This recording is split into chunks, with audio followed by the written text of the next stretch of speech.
Nydasa Computer YouTube channel থেকে আমি মোহাম্মদ আশরাফুল্লাহ আজকের মাইক্রোসফট ওয়ার্ড ভিডিও টিউটোরিয়ালে আপনাদের স্বাগতম। প্রিয় শিক্ষার্থী বন্ধুরা, আজকে আমরা দেখব মাইক্রোসফট ওয়ার্ডে কিভাবে এমসিকিউ কোশ্চেন তৈরি করতে হয়। অর্থাৎ শিক্ষার্থীর জন্য এমসিকিউ কোশ্চেন আমরা সহজেই মাইক্রোসফট ওয়ার্ডে তৈরি করে সেটা ব্যবহার করতে পারি। তো চলুন শুরু করা যাক। আমরা মাইক্রোসফট ওয়ার্ড ওপেন করে নিচ্ছি। মাইক্রোসফট ওয়ার্ড ওপেন করে নেওয়ার পরে আমরা এখানে প্রতিষ্ঠানের নামটা আগে একটু লিখে নিই। আমরা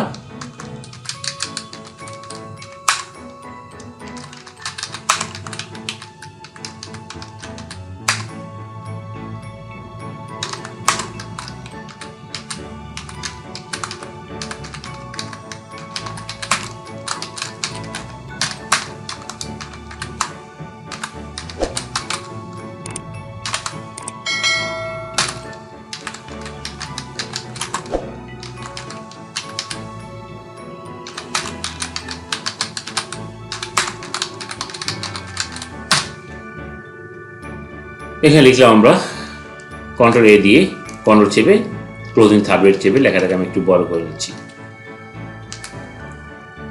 এরপর হচ্ছে আমাদের এখানে আরো কিছু লেখা থাকতে পারে, সেটা হচ্ছে যেমন টাইম 1 hour, মার্কস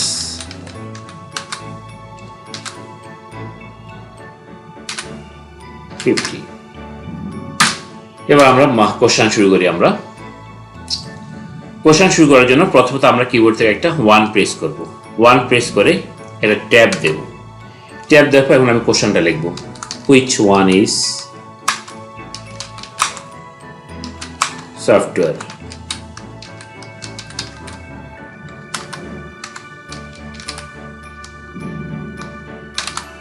লিখে আমি এন্টার প্রেস করব। এন্টার প্রেস করার সাথে সাথে 2 এসে গেল। এখন আমি এই কোশ্চেনটার আন্ডারে আনসার লিখবো 3টা। তো আনসার লেখার জন্য আমি কিবোর্ড থেকে একটা ট্যাব প্রেস করব। করার পরে আমি এখানে এখন আনসার লিখছি। এ আসলো, আমি লিখলাম মাউস, লিখলাম কিবোর্ড, লিখলাম উইন্ডোজ, এন্টার। 3টা আনসার আমার হয়ে গেল, আমি এন্টার দিলাম। এখন এন্টার দেওয়ার পরে আমাকে কোশ্চেন 2 লিখতে হবে। তাহলে আমি কোশ্চেন 2 লেখার জন্য কিবোর্ড থেকে শিফট চেপে ধরে রেখে জাস্ট ট্যাব প্রেস করব।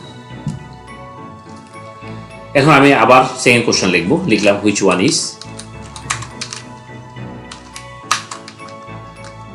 Hardware, enter. আবার আমি এই কোশ্চেনটার আন্ডারে আনসার লিখব 3টা, আমি ট্যাব প্রেস করব। এ আসলো, এখন আমি লিখছি এখানের মধ্যে এমএস এক্সেল,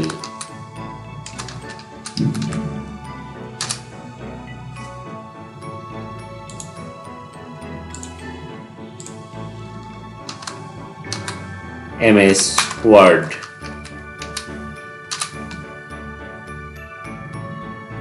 মনিটর। 3টা আনসার লেখা হলো, আমি আবার এন্টার প্রেস করলাম। এখন আবার কোশ্চেন 3 লিখতে হবে। তাহলে সেক্ষেত্রে আবার কিবোর্ড থেকে শিফট চেপে ট্যাব প্রেস করব। আবার একটা কোশ্চেন লিখি, which one is output device.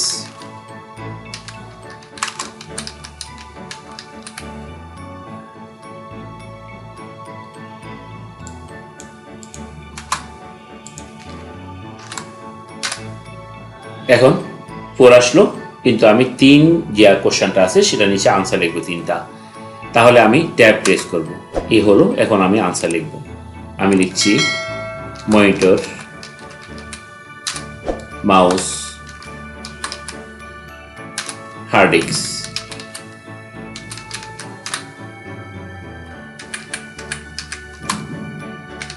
তাহলে এভাবে আমরা কন্টিনিউ কোশ্চেনগুলো আমরা এবং সাথে আনসারগুলো আমরা লিখতে পারি। তো সময় স্বল্পতার কারণে আমি আর কোশ্চেন না লিখে জাস্ট এই কোশ্চেনগুলোকে আমি সিলেক্ট করলাম।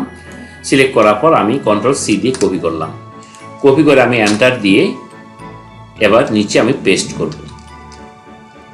দেখেন 4 পরে 5, 6, আবার আমি পেস্ট করব 7, 8, 9, এভাবে আমি পেস্ট করলাম। কয়েকটা পেস্ট করলাম আমি। করার পরে এখন এটাকে আমাকে সাজাতে হবে। এখন যদি আমরা প্রিন্ট দিই তাহলে এইভাবে লম্বা আকৃতির আমরা কন্ট্রোল F2 দিয়ে প্রিন্ট ভিউতে গেলে দেখতে পাবো আমরা এভাবে কোশ্চেনটা আমাদের তৈরি হলো। কিন্তু আমরা চাচ্ছি যে না, প্রশ্ন আকৃতি থাকবে, দুইটা পার্ট থাকবে একই পেজের মধ্যে, তাহলে সেটা আমরা কীভাবে করবো? আমি স্কেপ দিয়ে পুরো অবস্থায় চলে যাচ্ছি। সেক্ষেত্রে আমরা যেটা করবো, পেজ লাউটে যাব। আমরা পেজ লাউটে গিয়ে প্রথমত আমাদের যে কাজটা করতে হবে, ওরিয়েন্টেশনে গিয়ে আমাদেরকে পেজটাকে ল্যান্ডস্কেপ করতে হবে, প্রথম কাজের চাল। সেকেন্ডলি হচ্ছে আমাদেরকে মার্জিনে গিয়ে কাস্টম মার্জিনে যাব। কাস্টম মার্জিনে গিয়ে আমরা পেপার থেকে কি পেপারে করব, সাপোজ A4 সাইজের পেপার আমি করব, এরপর আমি সিলেক্ট করলাম। এরপর মার্জিনে যাব। মার্জিনে যাওয়ার পর টপটাকে আমি কমাই দিচ্ছি, টপটাকে আমি 0.5 দিচ্ছি, বটমটাকেও আমি 0.5 দিচ্ছি, আর লেফটটাকেও 0.5, রাইটটাকেও 0.5 দিয়ে জাস্ট ওকে দিচ্ছি। অর্থাৎ আমি স্পেসটাকে একটু বাড়িয়ে নিলাম মার্জিন কমিয়ে। এরপর আমাকে যে কাজটা করতে হবে, আমি কলামে যাব। কলামসে যাওয়ার পরে জাস্ট এখান থেকে 2 কলাম সিলেক্ট করব।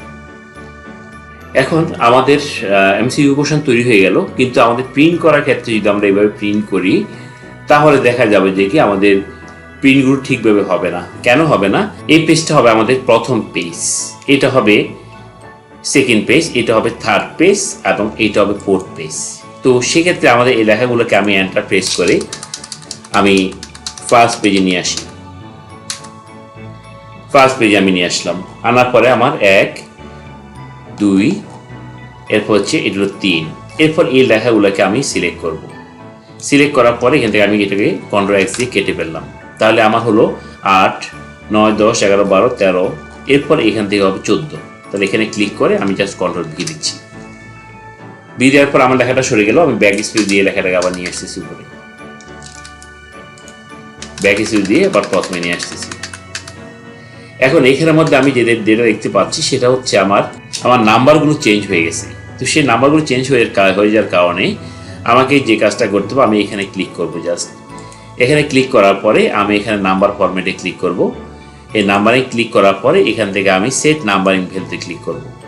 ক্লিক করার পরে আমি এখানে স্টার অ্যাট নিউ লিস্ট, এখান থেকে আমি 1 করে দেবো। এটাকে 1 করে জাস্ট ওকে দেবো। তাহলে 1, 2, 3 হয়ে গেল। 3, 4, 5, 6, 7, 8। এরপর থার্ড পেজে 9, 10, 11, 12, 13। এবার আমার এখান থেকে হবে 14। তাহলে এখানে 2 আছে, আমি এখানে ক্লিক করলাম। ক্লিক করার পর আবার যাচ্ছি আমি এখানে, যাওয়ার পরে এখান থেকে সেট নাম্বার ভ্যালুতে ক্লিক করলাম। ক্লিক করার পরে কন্টিনিউ ফ্রম প্রিভিয়াস লিস্ট, এইটা মার্ক করবো। আমি মার্ক করার পরে অ্যাডভান্স ভ্যালু এই অপশনটা মার্ক করে দেবো। করে আমি এখানে 14টাকে মার্ক করে দেবো। 10, 11, 12, 13, 14, জাস্ট ওকে দেবো। তাহলে বন্ধুরা দেখেন 1, 2, 3 এলো ফার্স্ট পেজ, সেকেন্ড পেজ 4, 5, 6, 7, 8, 9 এলো থার্ড পেজ, 9, 10, 11, 12, 13। এরপর হচ্ছে ফোর্থ পেজ হচ্ছে 14, 15, 16, 17, 18, 19। এখন যদি আমরা প্রিন্ট করি, প্রিন্ট করার পরে এই 2 পেজ আমার প্রিন্ট হবে একটা শীটের মধ্যে। শীটের মধ্যে যখন আমরা ভাঁজ করব, এটা প্রথম পেজে আসবে, এটা ফোর্থ পেজে চলে যাবে, লাস্ট পেজে চলে যাবে। এরপরে আমরা যখন পেজটাকে ঘুরিয়ে যখন প্রিন্ট দেব, তখন এটা আমার সেকেন্ড পেজে প্রিন্ট হবে, এটা আমার থার্ড পেজে প্রিন্ট হবে। তাহলে বাস করার পরে আমার একটা কোশ্চেন পেপার হিসাবে কি হবে, এটা বিবেচিত হবে। আমরা Ctrl F2 দিয়ে দেখি, দেখার পর দেখি এই যে জিনিসটা হচ্ছে এমন, এখান থেকে এটা হচ্ছে ফার্স্ট পেজ, এটা হলো ফোর্থ পেজ, আর এখানের মধ্যে এটা হচ্ছে সেকেন্ড পেজ, এটা হচ্ছে থার্ড পেজ। তাহলে প্রিন্ট করব যখন, তখন কি হবে, এই পেজের নিচে 1, এটার নিচে এটা প্রিন্ট হবে। তাহলে বন্ধুরা জিনিসটা আপনারা বুঝতে পেরেছেন। আপনারা যখন প্রিন্ট কমান্ড দিবেন, তখন আপনারা জাস্ট প্রিন্ট দেওয়ার পরে ফার্স্ট পেজ প্রিন্ট দিবেন, দেওয়ার পর সেকেন্ড পেজ যখন প্রিন্ট দিবেন, তখন এই ফার্স্ট পেজটা এবং ফোর্থ পেজ, আর এই ফার্স্ট পেজের নিচে বসবে সেকেন্ড পেজ, আর ফোর্থ পেজের নিচে বসবে থার্ড পেজ। আর এই লেখাগুলোকে আমরা এখন একটু ডিজাইন করে নিতে পারি। Ctrl E, এবার Ctrl চেপে থার্ড ব্র্যাকেট দিয়ে একটু বড় করে নিতে পারি। আমরা Ctrl B দিয়ে বোল্ড করে নিতে পারি। এটা আপনাদের মতো আপনারা সাজিয়ে নেবেন বা গুছিয়ে নেবেন। এগুলাকে একটু সিলেক্ট করে এগুলাকে একটু বোল্ড করে দিতে পারেন। তাহলে বন্ধুরা আশা করি আপনারা বুঝতে পেরেছেন কিভাবে আপনারা MCQ কোশ্চেন আপনারা তৈরি করবেন। লেখাগুলোকে আমি একটু সিলেক্ট করে Ctrl 1 দিয়ে স্পেসটাকে একটু কমাই দিই। আমি লেখাগুলোকে যদি আপনারা বোল্ড করতে চান, Ctrl B দিয়ে বোল্ড করে দিতে পারেন। তাহলে বন্ধুরা এমসিকিউ কোশ্চেন কিভাবে আপনারা তৈরি করবেন সেই জিনিসটা আমরা এখানে দেখতে পেলাম, এবং সেটা আপনাকে কিভাবে আপনার প্রিন্ট উপযোগী করে তুলবেন সেই জিনিসটাও আমরা পুরোপুরিভাবে আপনাদেরকে দেখাতে সক্ষম হলাম। তো বন্ধুরা, আপনারা যারা এমসিকিউ কোশ্চেন তৈরি করতে চান তারা এমসিকিউ কোশ্চেন না, যে কোনো ধরনের প্রিন্ট যখন করতে চান তখন এইভাবে সেট আপ করে আপনারা প্রিন্ট দিবেন। তাহলে যে কাজটা হবে সেটা হচ্ছে কি, আপনার ব্যাক টু ব্যাক যখন আপনি প্রিন্ট করতে যাবেন তখন অ্যাকুরেটলি আপনার কী হবে, প্রিন্টগুলো হবে। না হলে কিন্তু আপনি পেজ মিলাতে পারবেন না। তো এইখানের মধ্যে আমি যদি চাই একটা জিনিস আমি লিখে দিতে পারি, যেমন ইনসার্টে ক্লিক করার পরে আমি এখান থেকে টেক্সট বক্সটাকে আমি নেব, text box, draw text box দিয়ে এখানের মধ্যে সাপোজ আপনি এখানে একটা বক্স ড্র করে এখানে আপনি লিখে দেন এটা হলো 1। এরপর হচ্ছে এখানে বক্সটা আপনি না রাখলেও রাখতে পারেন, শেপ আউটলাইনে গিয়ে নো আউটলাইন দেন, বক্সটা চলে যাবে, জাস্ট 1টা থাকবে। একটু মাঝখানে নিয়ে আসলাম আমি। এবার এটাকে আপনি কন্ট্রোল ধরে টেনে এটাকে এই পাশে নিয়ে যান, নিয়ে এটাকে এখানে এটা হবে পেজ 4। এরপর এটাকে আবার কন্ট্রোল ধরে নিচের দিকে নিয়ে আসেন, এটা হবে পেজ 2। এটা হবে পেজ 3, কন্ট্রোল ধরে টেনে এখানে নিয়ে আসলাম, এটা হলো পেজ 3। তাহলে বন্ধুরা এখন আমরা কন্ট্রোল F2 দিই, F2 দিয়ে আপনাদের একটু দেখাই, জুমটাকে একটু বড় করে দেখেন। এটা হচ্ছে আপনার পেজ 1, এটা হলো পেজ 4, আর এটা হচ্ছে আপনার পেজ 3, আর এটা হচ্ছে পেজ 2। এটা হচ্ছে 2, এটা হচ্ছে 3, আর 1 4। তাহলে 2 এবং 3 একটা শিটে প্রিন্ট হবে, আর 1 আর 4 একটা শিটে প্রিন্ট হবে। 1 এর নিচে 2 চলে যাবে এবং আপনার 3 এর নিচে 4 চলে যাবে। তাহলে আপনারা যখন বাস করবেন সেটা একটা কোশ্চেন পেপার হিসাবে প্রদর্শিত হবে। তো বন্ধুরা, আশা করি ভিডিওটা আপনাদের ভালো লেগেছে, এবং যদি আমার ভিডিওটা আপনাদের ভালো লেগে থাকে তাহলে চ্যানেলটা অবশ্যই সাবস্ক্রাইব করে আপনার পাশে থাকবেন। ইনশাল্লাহ আপনাদের জন্য আগামীতে আরও ভালো এবং গুরুত্বপূর্ণ ভিডিও নিয়ে আমি আসবো। সে পর্যন্ত সবাই ভালো থাকুন, এই আশা ব্যক্ত করে আজকের মধ্যে এখানে শেষ করছি।